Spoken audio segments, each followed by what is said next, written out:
तो आज हम स्टार्ट करने वाले हैं क्लास 11th मैथ्स का पहला चैप्टर, चैप्टर नंबर 1, जिसका नाम है सेट्स। ठीक है। तो हम सेट्स के बारे में पढ़ने वाले हैं। तो हम एनसीईआरटी के हिसाब से चलेंगे। मैं पहले आपको एनसीईआरटी की थ्योरी समझाऊंगा, थ्योरी से रिलेटेड एग्जांपल समझाऊंगा जो हमारे पास बुक में सॉल्व होते हैं। फिर उन एग्जांपल्स के बाद we will do the exercise questions and हम एक्सरसाइज में सारे क्वेश्चंस करेंगे। ठीक है। So it will be a complete one stop solution for your class 11 maths. तो टेक्निकली टीचर्स क्या करते हैं कि पहले ही क्वेश्चंस पे चले जाते हैं बेसिक थ्योरी बता के, बट मेरे को लगता है कि जो एनसीईआरटी में स्टार्टिंग की थ्योरी दी होती है दैट इज़ क्वाइट यूज़फुल। तो आप लोगों को उसको ही पढ़ना चाहिए। तो उसमें जो जो मेन मेन पॉइंट्स हैं हम स्टार्टिंग से पढ़ेंगे। ठीक है। तो सेट्स, इससे पहले हम जाने कि ना सेट्स होता क्या है, हम ये देख लेते हैं कि ना सेट्स कहाँ कहाँ पे यूज़ होता है। सो ये जानना बहुत ज़रूरी है। अगर आप इसको अच्छे से अप्रिशिएट कर पाएंगे कि सेट्स का यूज़ इतनी जगह है, तो हाँ यार हमें इस चीज़ को पढ़ लेना चाहिए। तो इस पहले पैराग्राफ में हमारे पास लिखा हुआ है कि सेट्स की जो हमें नॉलेज मिलेगी, हमें पता नहीं अभी सेट्स हमारे पास क्या है, लेकिन हमें पता चल रहा है कि इसकी नॉलेज ना रिलेशन एंड फंक्शन में यूज़ होगी। रिलेशन एंड फंक्शन क्या है वो भी शायद अभी आपको पता नहीं होगा, वो आगे पता चलेगा, बट एक चैप्टर है उसमें हमें को सेट की नॉलेज चाहिए होगी। देन हमें सेट की नॉलेज ज्योमेट्री में चाहिए होगी। देन हमें सेट की नॉलेज सीक्वेंसेस में चाहिए होगी, प्रोबेबिलिटी में चाहिए होगी। सो हमें देख रहे हैं कि ऐसे 4-5 टॉपिक्स हैं जिनमें हमें सेट्स की नॉलेज लगेगी। तो ये चैप्टर पढ़ना हमारे लिए बेकार नहीं है, हमें पढ़ लेना चाहिए। ठीक है, क्या कहते हो? तो सेट्स के बारे में जब भी हम बात करते हैं तो एक मैथमेटिशियन का नाम आता है जॉर्ज केंटर। इन्होंने ही सेट्स को डेवलप किया था। He was a German mathematician. इन्होंने ही सेट्स का आविष्कार किया था। ठीक है।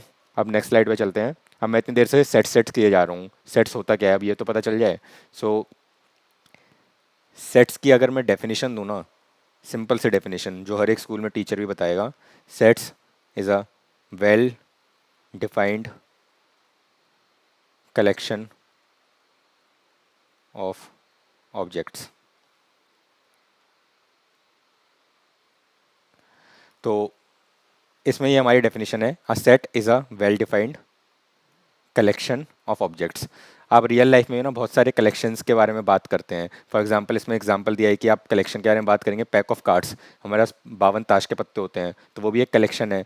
क्राउड ऑफ पीपल, मान लो दलजीत का भाई एक शो चल रहा है, उसमें 1000 पीपल आए हुए हैं, 1000 लोग आए हुए हैं, तो वो भी एक कलेक्शन हो गया। एक क्रिकेट टीम है भाई CSK, उसमें 11 प्लेयर हैं, अपना धोनी भाई कैप्टन हुआ करते थे, तो इन क्रिकेट टीम के प्लेयर्स का भी एक कलेक्शन है। नेचुरल नंबर्स 1 2 3 4 5, इनका भी एक कलेक्शन है। सो हम कलेक्शन के बारे में बात करते हैं रियल लाइफ में भी और मैथमेटिक्स में। मैथमेटिक्स में हमने जैसे नेचुरल नंबर्स के बारे में बात कर लिया, प्राइम नंबर्स के बारे में बात कर लिया, 2 3 5, ऐसे ऐसे पॉइंट्स के कलेक्शन के बारे में बात कर लिया।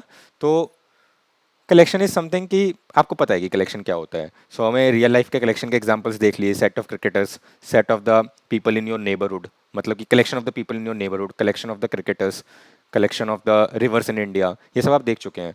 सो अब हम और एग्जांपल्स देते हैं जो बुक में एक्सप्लेन किए हुए हैं। Odd natural numbers less than 10, मतलब हमें पता है ऑड नंबर्स क्या होते हैं, 1 3 5, जो 2 से डिवाइड नहीं होते हैं, तो इनका कलेक्शन होगा हमारे पास। ऐसे नेचुरल नंबर चाहिए जो 10 से कम हो, और ऐसे ऑड नेचुरल नंबर चाहिए जो 10 से कम हो। सो ऑड नंबर्स आपको पता है क्या क्या होते हैं, तो इसके कलेक्शन को हम क्या कहेंगे, 1 3 5 7 9, ये सारे ऑड नेचुरल नंबर्स हैं जो 10 से कम है। रिवर्स ऑफ इंडिया का भी एक कलेक्शन है, इसमें हमें पता है कि गंगा आएगा, यमुना आएगा। So these are the collections of Indian rivers and so on. So एक ये कलेक्शन हो गया। वॉवल्स ऑफ इंग्लिश अल्फ़ाबेट हमें पता है 5 होते हैं, AE IOU बचपन से पढ़ते हुए आ रहे हैं। वेरियस काइंड्स ऑफ ट्रायंगल हमें पता है, आइसोसेलेस हो गया, इक्विलेटरल हो गया, और स्केलर हो गया। तो एक ये भी कलेक्शन है हमारे पास, collection of the types of the triangle. Then prime factors of 210, आपने को बचपन में पता है 210 के हमें प्राइम फैक्टर्स करने हो कैसे करते थे, ऐसे करते थे कि 210 को डिवाइड किया 2 से, 105 आया, देन 3 से किया, देन ये 5 से चला जाएगा, देन ये 7 से चला जाएगा। सो प्राइम फैक्टर्स क्या क्या हो गए, 2 3 5 7। सो प्राइम फैक्टर्स ऑफ 210 का भी एक कलेक्शन है जिसमें 2 3 5 और 7 आता है। इन्होंने 6th एग्जाम्पल दिया है, सॉल्यूशन ऑफ द इक्वेशन। अब ये एक क्वाड्रेटिक इक्वेशन है, x² - 5x + 6 = 0। इसका सॉल्यूशन है, उसके सॉल्यूशन जो जो आएंगे आपको पता है, एक क्वाड्रेटिक इक्वेशन होती है, इसके 2 रूट्स निकलेंगे, तो उनका भी एक कलेक्शन होगा। इसको सॉल्व कर लेते हैं। पता है ना कैसे करते थे, ये बेसिकली 1.x² है, मल्टीप्लाई करने पे 6 आना है, तो हमें स्प्लिट करना है इस मिडल टर्म को। तो कैसे स्प्लिट करेंगे आप, बताइए, ताकि मल्टीप्लाई करने पे तो 6 आए पर ऐड करने पे 5 आए। तो इसको हम ऐसे लिख सकते हैं, x square minus 3x minus 2x plus 6 equals to 0। X common लिया, x minus 3 minus 2 x minus 3 equals to 0। So it is x minus 2 x minus 3 equals to 0। So x equals to 2,3।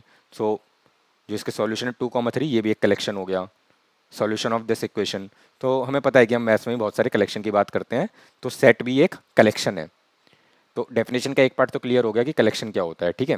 Objects तो हमें पता है, किसी भी चीज़ का collection मतलब objects का कलेक्शन है। Objects can be triangle, objects can be prime factors, objects can be solution of the equation, object can be anything. अब यार एक ये चीज़ है, ये वेल डिफाइंड क्या है, अपने को ना ये भी समझना है कि हम सेट को कलेक्शन तो बोल रहे हैं, बट हम उस सेट को ना वेल डिफाइंड बोल रहे हैं, वो कलेक्शन को, कि वो कलेक्शन हमारा वेल डिफाइंड है। सो वेल डिफाइंड का मतलब ये होता है कि आप बता पाएंगे कि ये चीज़ इस सेट में होगी या नहीं होगी, ये चीज़ उस कलेक्शन का पार्ट होगी या नहीं। कलेक्शन तो हो गया हमारे पास, अब वो कलेक्शन को हम वेल डिफाइंड हम तब कहते हैं जब आप बता पाओ whether a particular thing will be part of that collection और नॉट। एनसीईआरटी में क्या डेफिनेशन दिया है, यहाँ से पढ़िए लास्ट लाइन में, we note that each of the above example is well defined. ये सारे एग्जाम्पल वेल डिफाइंड है because we can definitely decide whether a given particular object belongs to a given set or not.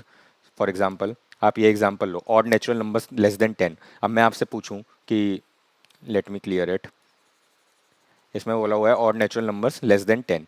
अब इसके collection में पता है 1 3 5 7 9 आएंगे। So मैं बोलूँगा whether 21 is a part of this collection और नॉट, तो आप बता पाएंगे कि नहीं है। मैंने पूछा 7 इस कलेक्शन का पार्ट होगा odd natural numbers less than 10, तो आप बता पाएंगे येस। तो मैं आपको दुनिया का कोई भी नंबर दे दूँ तो आप बता पाओगे कि वो नंबर इस कलेक्शन में आ रहा है या नहीं आ रहा है। So that collection is well defined. For example reverse of India, अब मैंने इसमें आपको बोला कि भाई साहब गंगा आएगा, तो आप बोलोगे हाँ जी आ जाएगा, गंगा तो अपने भारत की रिवर है। फिर मैंने आपको बोला अमेजोन रिवर, तो आप बोलेंगे नहीं भाई साहब अमेजोन रिवर नहीं आ पाएगी हमारी, अमेजोन रिवर तो यहाँ की पार्ट नहीं है इंडिया की। मैंने बोला नाइल रिवर, बोला नहीं ये भी इस कलेक्शन का पार्ट नहीं है, अमेजोन भी नहीं है नाइल भी नहीं है। मैंने बोला सरस्वती, आप बोलेंगे हाँ यार सरस्वती भारत की नदी है तो इस कलेक्शन का पार्ट है। सो ये कलेक्शन भी वेल डिफाइंड है। तो वेल डिफाइंड से आप मतलब समझ गए कि आप बता पा रहे हैं कि एक पर्टिकुलर ऑब्जेक्ट उस कलेक्शन का पार्ट होगा या नहीं।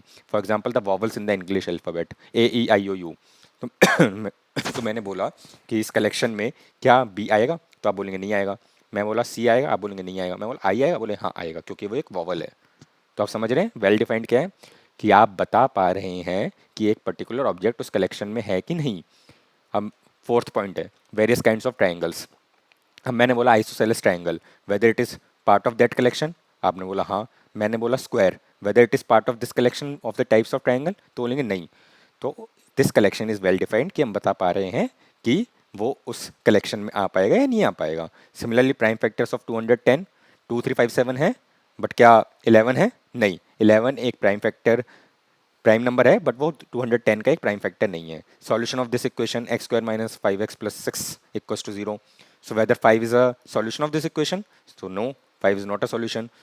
So the collection of all the solutions of this equation, which is 2 and 3, is well defined because we know that 5 cannot be part of this collection and we know that 3 is the part of the collection. So if I choose any number, I can tell whether it can be a part of this collection or cannot be a part of this collection.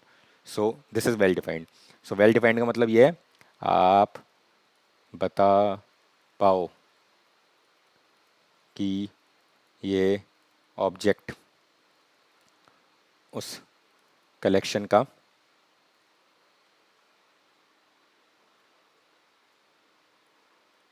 Part है या नहीं।